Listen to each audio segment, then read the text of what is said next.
it was in 1932 the race between the incumbent president Herbert Hoover and New York Governor Franklin D. Roosevelt. The election wasn't close. The Great Depression hurt the Republican ticket in the election and the 3 elections afterwards.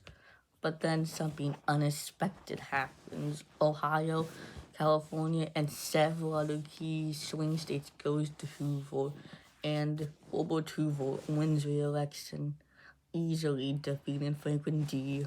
Roosevelt in 1932, securing a second term. Like and subscribe for more.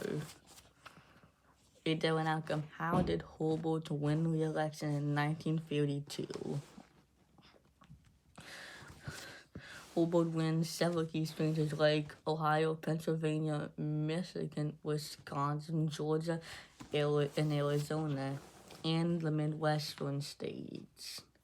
And he also wins Massachusetts. Massachusetts give him the edge, which makes him easily get re-election. How will Hoover stop the Great Depression?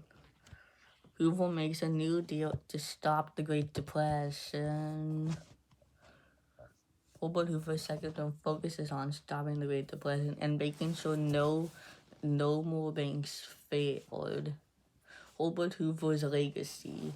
His legacy was the Great Depression and how bad it was.